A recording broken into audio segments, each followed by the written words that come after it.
본문 말씀으로 고난을 통해 얻는 유익, 고난을 통해 얻는 유익이라는 제목으로 말씀 나눌 때에 하나님께서 오늘도 우리에게 이 시간에 은혜 주실 줄로 믿습니다. 오늘 제 머리 스타일이 스프레이를 좀 많이 뿌려가지고 좀 딱 붙어서 그래도 보암직하죠? 네, 감사합니다. 오전 예배 때는 저 모습이 안 보였는데 오후에는 좀 여유가 있어서 그런가 스크린으로 보여지는 게 너무 이렇게 네, 이쁘죠? 그래도 네, 우리 성도님들 영이 맑으셔가지고 그죠? 감사합니다. 자, 본문 말씀으로 고난을 통해 얻는 유익이라는 제목을 나눌 때에 하나님께서 은혜 주실 줄 믿습니다. 자, 고난이라는 말을 들을 때에 우리는 이 고난이라는 말 앞에서 모두가 다 마음의 불편함을 느낍니다. 모두가 다 고난을 피하고 싶어하고 고난이라는 것이 내게 다가오지 않았으면 좋겠다라는 그런 마음들이 있죠. 그런데 이 고난은 내가 이유를 알 수 있는 고난도 있고 또 반면에 이유를 전혀 모르는 고난이 우리에게 닥쳐오기도 합니다. 자, 이유를 알든 이유를 모르든 간에 어쨌든 고난이라는 것은 우리가 다 피하고 싶어 합니다. 하지만 이 피할 수 없는 것이 또 고난이라는 것이죠. 사람들은 고난 중에 있는 사람들을 볼 때에 대부분 또 그런 생각들을 하죠. 저 사람은 실패했어. 그런 생각들을 합니다. 또 저 사람은 불행해. 그러한 징표로 여기면서 고난을 용납하지 않는 그런 경향도 있습니다. 그러나 우리가 묵상하고 있는 하나님의 말씀은 늘 고난에 대하여서 다르게 해석하고 있습니다. 고난은 단순히 고통을 주는 재앙이 아니라는 거죠. 이 고난은 하나님께서 우리의 영혼을 다듬고 고난을 통해서 우리의 삶의 방향을 전환시키고 하나님의 놀라운 섭리를 깨닫게 하는 은혜의 통로로 하나님은 때때로 우리가 원하지는 않지만은 고난이라는 것을 통해서 그 은혜를 우리에게 알려주고 있다라는 사실입니다. 그래서 고난이 우리에게 주는 유익이 무엇인가? 오늘 그 내용을 가지고 말씀을 나누고자 합니다. 자, 오늘 우리가 읽었던 이 본문 창세기는 우리가 너무나 잘 알고 있는 사건들이 많이 나와 있습니다. 아마 창세기는 우리 성도님들이 신앙생활 좀 하신 분들이라면은 한 100동 넘게 창세기만큼은 읽었지 않았을까 생각을 합니다. 왜 그러냐 하면은 연초가 되면은 성경을 일독해야지 결심해서 창세기부터 1장부터 읽어 나갑니다. 재밌어요. 솔직하게 창세기는 그죠?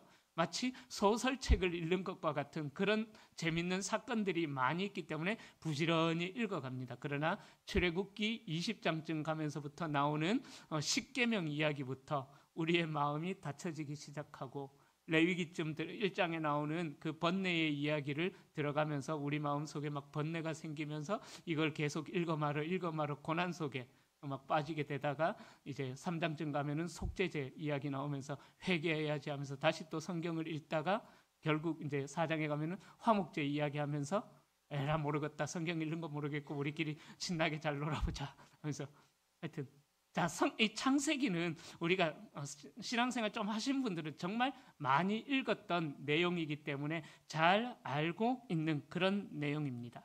특별히 오늘 우리가 읽었던 이 본문은 요셉의 형제들, 요셉을 애굽에다 팔았던 그 형제들이 애굽에서 겪고 있는 혹독한 고난의 시간, 시련의 시간을 기록하고 있습니다. 그들은 총리가 된 요셉을 알아보지를 못했어요.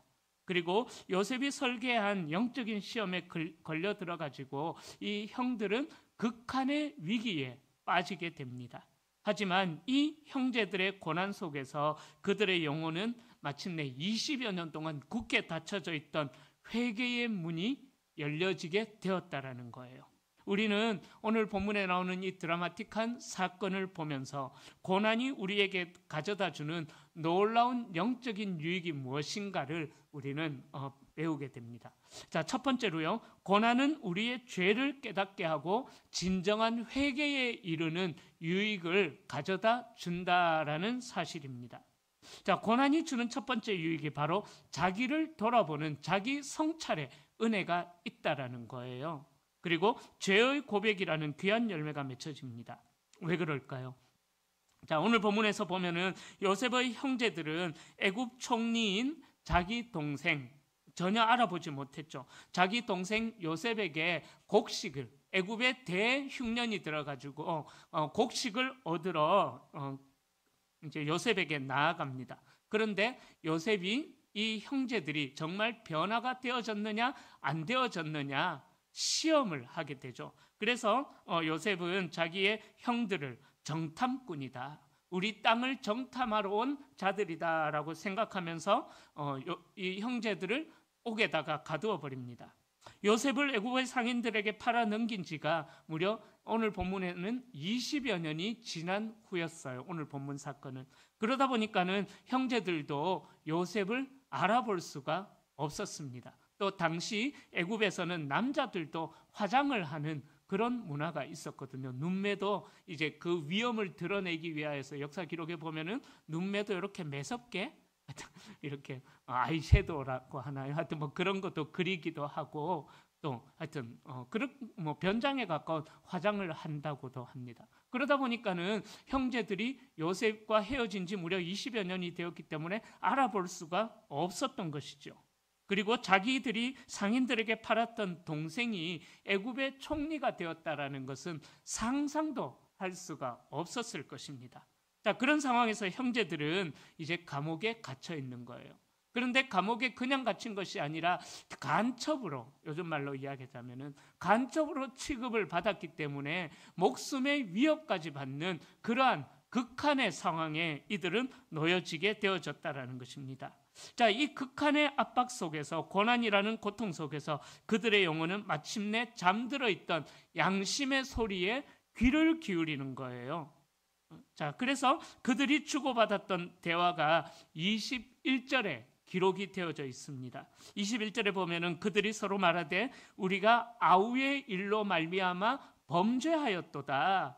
그가 우리에게 애걸할 때에 그 마음의 괴로움을 보고 우리가 듣지 아니했기 때문에 이 괴로움이, 동생이 느꼈던 그 괴로움이 우리에게 임하였도다라고, 그 극한의 위기 속에서 자기들의 죄악을 돌아보게 되었다라는 거예요. 자, 이 형들이, 요셉의 형들이 20여 년 전에는 어땠습니까? 시기심이라는 천박한 그 감정에 사로잡혀가지고, 질투라는 천박한 감정에 사로잡혀가지고 그 사랑하는 동생을 애굽에다가 팔아 넘겨버렸지 않았습니까? 팔아 넘기면서도 전혀 양심의 가책도 받지 않았습니다. 그러나 지금 20여 년이 지난 이 지금에는 그들의 눈앞에 있는 애굽 총리의 냉혹함이나 기근으로 인하여서 절망적인 상황을 먼저 탓하지 않는 그러한 모습으로 변화가 되어졌다는 거예요. 대신에 그들은 20년 전의 사건을 떠올리면서 동생을 팔아넘겼던 그 죄를 돌아보게 되었다는 것입니다.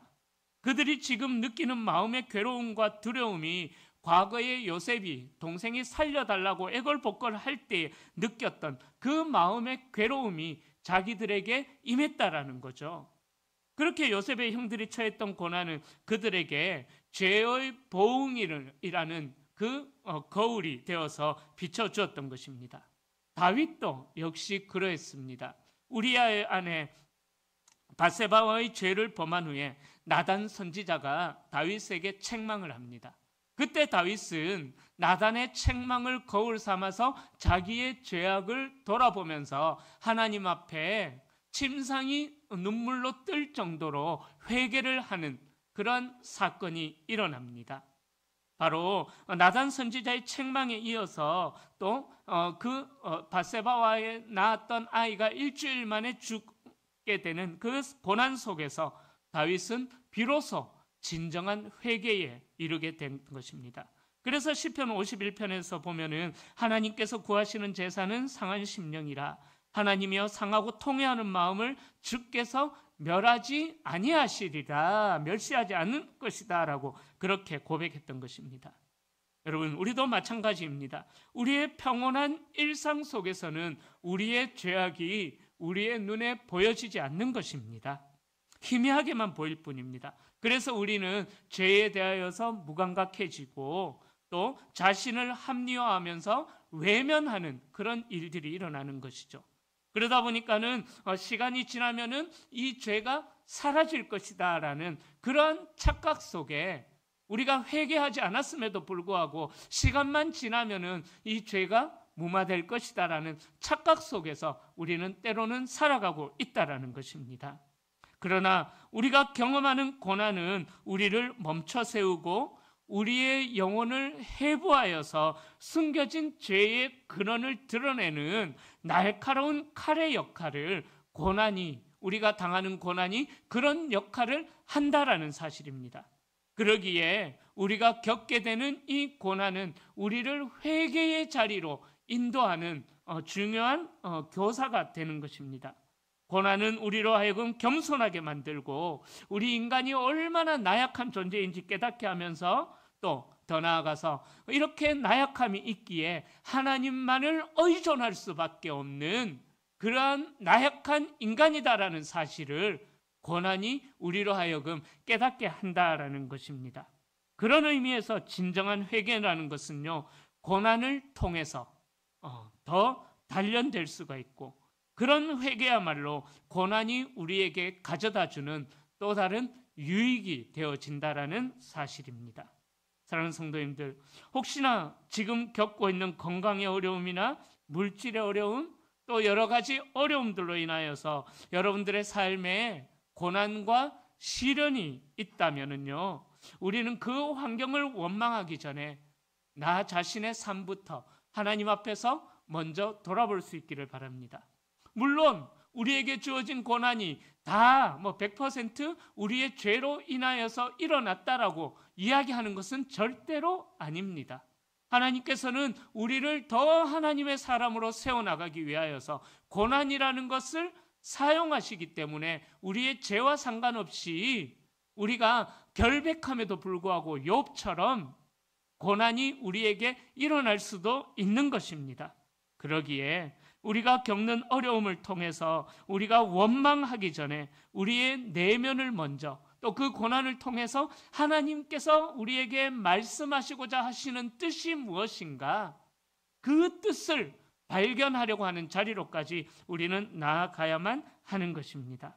자, 그렇게 하나님께서는 고난이라는 것을 통해서 우리의 생활 습관 가운데서 버려야 할 죄의 습관들, 고쳐야 할 잘못된 태도, 그런 것들이 무엇인지 고난을 통해서 우리에게 보여주고 있는 것입니다. 마치 요셉의 형제들이 그 고난을 통해서 자기들의 죄악을 깨닫게 되었던 것처럼 고난이라는 것은 우리의 영혼을 깨끗하게 정화시키고 하나님과의 관계를 새롭게 하는 궁극적인 유익이 고난이 될 수도 있다라는 사실입니다. 자, 두 번째로 고난은 형제 사랑과 연합의 중요성을 회복시키는 유익이 되기도 합니다. 자, 고난은 두 번째로 우리를 이기주의적인 개인주의에서 벗어나서 사랑과 희생의 공동체의 일원으로 다시금 재탄생시킨다라는 사실입니다. 자, 요셉의 형제들의 지난 날은 어떠했습니까? 말씀드렸던 것처럼 그 천박한 시기심과 질투심에 사로잡혀서 파괴가 된 공동체였습니다.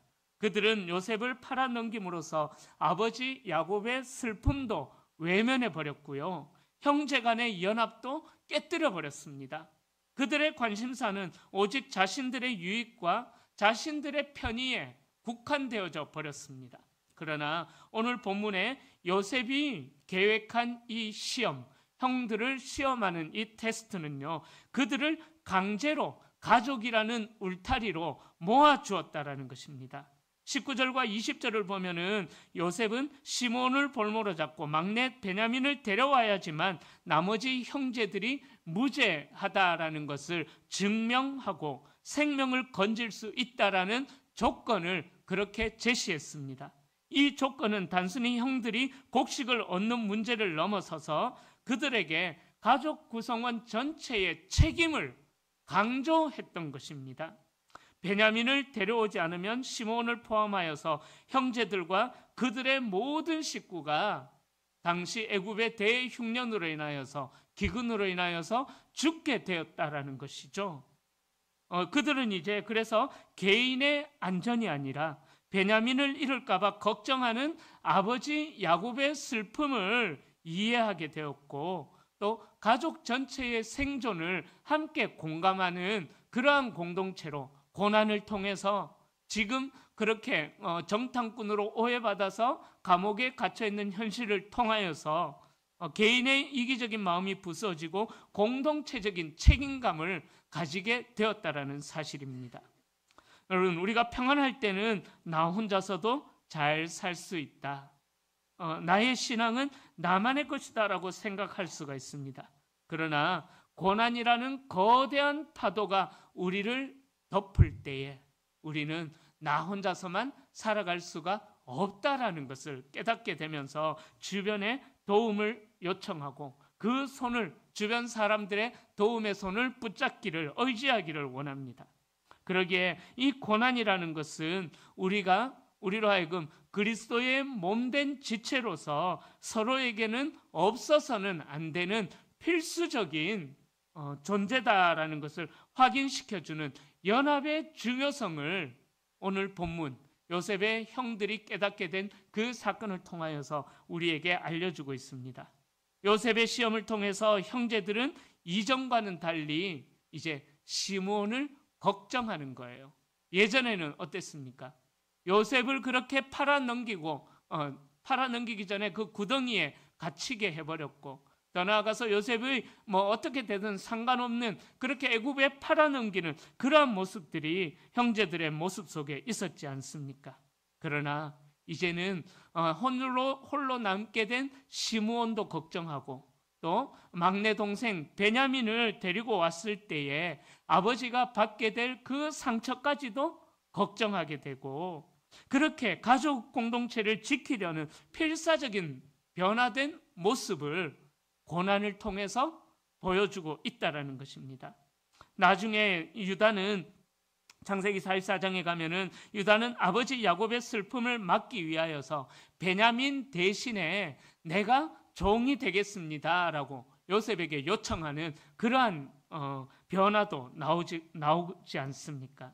바로 고난이 335 흩어져 버렸던 가족 공동체의 마음을 하나로 묶어주고, 그래서 변화시키고 깨어져 버린 형제의 사랑을 회복시키는 유익을 가져왔다라는 것을 본문이 이야기하고 있는 것입니다. 사랑하는 성도님들, 우리 교회 공동체도 고난을 통해서 더욱더 단단해지는 줄로 믿습니다. 함께 기도할 때, 또 함께 눈물을 흘릴 때에 갈라디아서 6장 2절의 말씀처럼 너희가 짐을 서로 질 때에 우리는 비로소 말로만 외치던 서로 사랑하라라는 그 계명을 우리의 삶 속에서 실천할 수가 있게 되는 것입니다. 그러기에 고난이라는 것은 그렇게 세워졌던 벽들도 허물고 우리를 그리스도의 사랑 안에서 하나로 묶어주는 중요한 은혜의 통로가 된다라는 사실입니다. 그러기에 사랑하는 성도님들, 지금 겪고 있는 고난을 개인적인 것으로만 절대 해석하지 마십시오. 오히려 그 고난을 통해서 내가 소홀했던 공동체, 내가 소홀했던 가족, 또 이웃과의 관계를 회복하는, 그래서 그 이웃을 위해 헌신할 수 있는, 가족을 위해서, 공동체를 위해서 헌신할 수 있는 기회로 삼을 수 있는 우리 성도님들이 될 수 있기를 축복합니다. 자, 마지막 세 번째로 고난은 하나님의 숨겨진 섭리와 은혜를 발견하는 통로가 된다라는 사실입니다. 그런 유익이 있습니다. 고난의 궁극적인 유익은 그 고난의 과정 속에서 역사하시는 하나님의 놀라운 섭리와 은혜를 깨닫게 해준다라는 거예요. 자, 요셉이 만들었던 계획, 형제들을 시험하는, 형제들을 테스트하는 거였었죠. 자, 그래서 이 요셉의 시험은 형제들의 입장에서 볼 때는 너무나 가혹한 시험이었습니다. 왜요? 형제들은 아무것도 요셉 앞에서 20년 전에 그 잘못 외에 지금 현재의 삶에서는 잘못한 게 없어요. 곡식을 사기 위해서 필요한 돈을, 그 곡식만큼의 돈을 요셉에게 지출을 했습니다. 그런데 요셉에게서 떠나와서 보니까는 어때요? 그 곡식 자루마다 자기들이 가져왔던 돈들이 다 들어있었죠. 이해할 수 없는 일들이 일어났죠. 그래서 이들이 그로 인해서 다시 요셉 앞으로 붙잡혀 오게 됩니다. 어찌 보면 이 요셉이 만들었던 시험은 형제들의 입장에서 볼 때는 너무나 가혹한 시련처럼 보였지만은, 그러나 그 내면에는요, 요셉의 깊은 긍휼과 자비와 또 형제들을 향한 구원의 계획이 담겨 있었다라는 거예요. 우리는 이 진실을 두 가지 장면에서 확인합니다. 23절과 24절을 보면은 요셉이 형들을 피하여 안 보이는 곳에서 눈물을 흘렸던 그런 장면이 나오죠. 형제들이 서로의 죄를 고백하며 괴로워하는 모습을 형들은 모를 것이다라고 요셉을 애굽 사람으로 보았기 때문에 자기 나라 말로, 히브리 말로 그렇게 자기들이 예전에 저질렀던 죄악을 히브리 언어로 이야기했기 때문에 요셉이 모를 것이다라고 생각했지만은 요셉은 형들이 하는 이야기를 다 알아들었지 않습니까? 자, 그렇게 형제들이 서로의 죄를 고백하며 괴로워하는 모습을 보았을 때에 24절에 나오는 것처럼 요셉은 그 자리를 피하여서 떠나가서 대성통곡하면서 울고 다시 돌아옵니다. 요셉은 총리로서의 임무를 냉철하게 수행하고 있었지만, 그러나 요셉의 마음에는 이미 형제들을 향한 깊은 긍휼과 자비가 또 사랑으로 가득 차 있었다라는 거죠. 요셉의 눈물은 요셉의 시험이 복수가 아니라 자기를 팔아넘겼던 형들을 향한 복수가 아니라 오히려 사랑으로 이루어지는 연단이었다라는 사실을 요셉의 시험을 통해서 요셉은 증명하고 있는 것입니다. 마찬가지로 하나님께서는 우리가 고난당하는 것을 기뻐하시지 않으시지만 우리의 연단을 통해서 더 큰 하나님의 영광을 이루기 위하여서 때로는 고난이라는 것을 우리에게 허용하신다라는 사실입니다.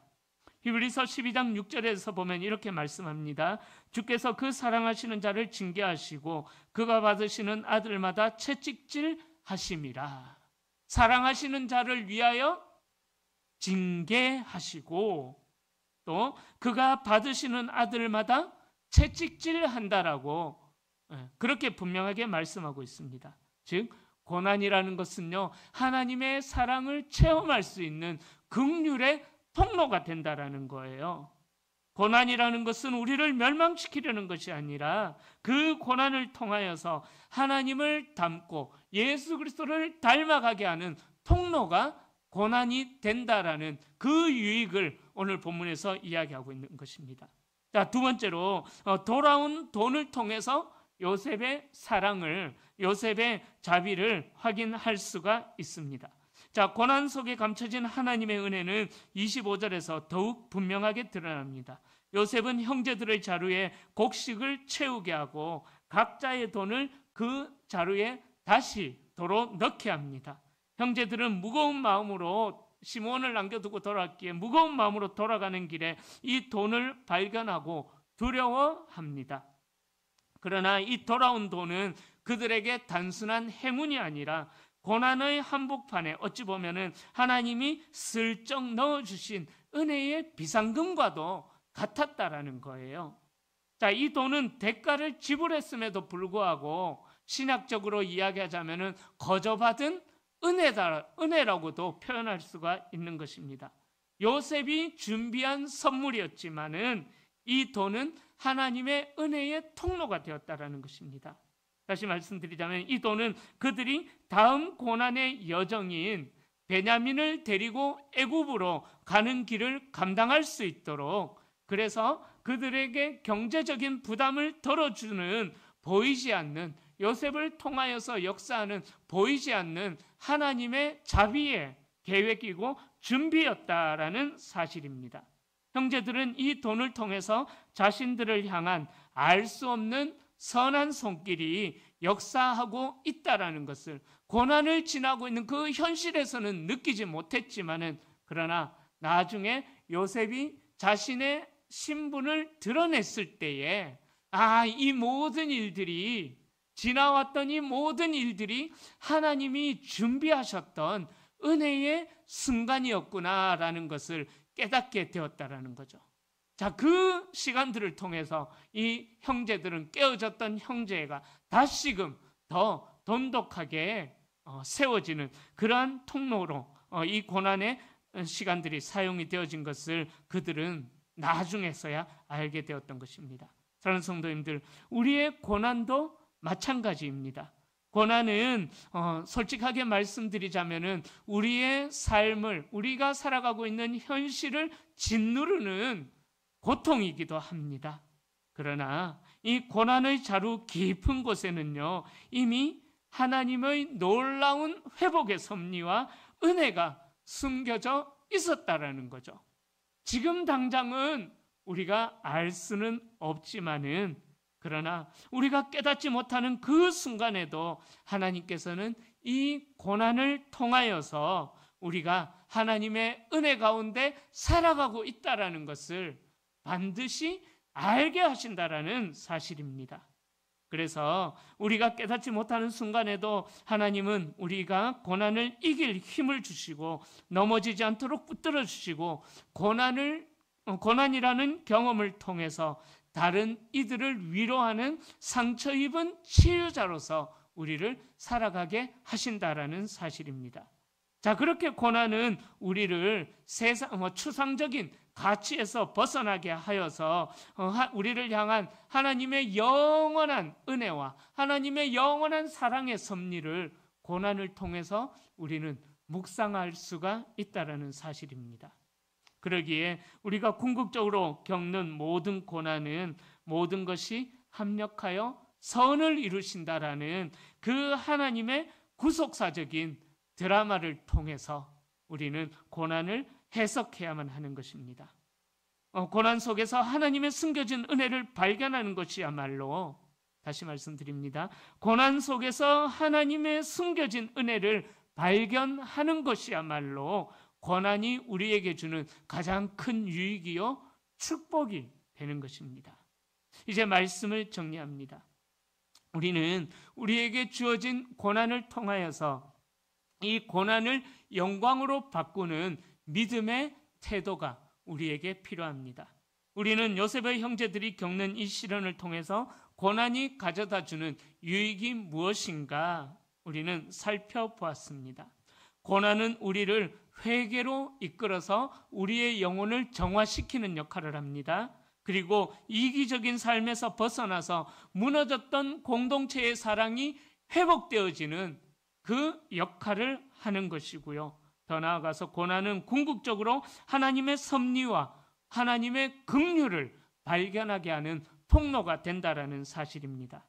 그러기에 우리는 야고보 사도의 권면처럼 야고보 1장 2절과 3절 말씀이죠. 내 형제들아, 너희가 여러 가지 시험을 당하거든 온전히 기쁘게 여기라. 이는 너희 믿음의 시련이 인내를 만들어내는 줄을 너희가 알미니라. 즉 야고보 사도의 권면처럼 이 고난이 우리를 더 깊은 하나님의 사람으로 만들어간다라는 사실을 우리가 기억해야만 하는 것입니다. 그런데 우리가 고난 자체를 즐거워할 수는 없습니다. 그러나 고난 뒤에 숨겨진 하나님의 선하신 뜻, 고난이 가져다줄 영적인 유익과 그 열매를 믿음으로 바라보면서 이 고난을 기쁨으로 맞이할 수 있기를 축복합니다. 이제 이 한 주간은 우리가 추수감사주의를 지나면서 하나님께서 우리에게 허락하신 은혜가 무엇인가, 이 한 주간 그 은혜를 생각해보는 이 한 주간이 될 것입니다. 생각해 볼 때에 때로는 내 삶은 왜 이렇게 고난만 있을까? 왜 내 어깨에는 고난의 자루만 메워져 있을까? 그런 생각이 들기도 할 것입니다. 그러나 그렇다고 해서 이 고난을 피하려고만 하지 마십시오. 오히려 그 고난의 자리에 멈춰서서 고난의 유익을 구하는 믿음의 기도를 이 한 주간, 이 감사주의를 지나면서 이 한 주간 하나님 앞에 믿음과 감사의 기도를 한번 드려볼 수 있기를 소망합니다. 하나님, 이 고난을 통하여서 내가 버려야 할 죄악은 무엇입니까? 하나님, 이 고난을 통하여서 회복해야 할 사랑의 관계, 그 무너졌던 요셉의 형제 관계가 회복이 되어졌던 것처럼 이 고난을 통하여서 제가 회복해야 될 사랑의 관계는 누구입니까? 그리고 이 고난 속에 감춰진 하나님의 은혜는 과연 무엇입니까? 이 감사주의를 지나면서 하나님 앞에 이 한 주간 그렇게 하나님 앞에 은혜를 사모함으로 기도하면서 보내보시기를 바랍니다. 그렇게 할 때에 하나님께서 우리에게 허락하신 이 힘든 삶, 정말 어깨에 무거운 짐만 지어진 것 같은 이 고난은 결코 헛된 것이 아닙니다. 요셉의 형제들의 고난이 마침내 온 가족의 구원과 화해라는 놀라운 섭리의 결말을 맺었던 것처럼 우리의 고난도 믿음 안에서 반드시 영적인 열매와 또 영원한 유익을 맺게 될 것입니다. 그러기에 이 은혜로운 약속을 붙잡고 고난을 통하여서 더욱더 거룩해지고 고난을 통하여서 더욱더 사랑하고 고난을 통하여서 더욱더 하나님의 섭리를 깨닫는 복된 이 한 주간의 삶이 되시기를 예수님의 이름으로 간절히 축원합니다.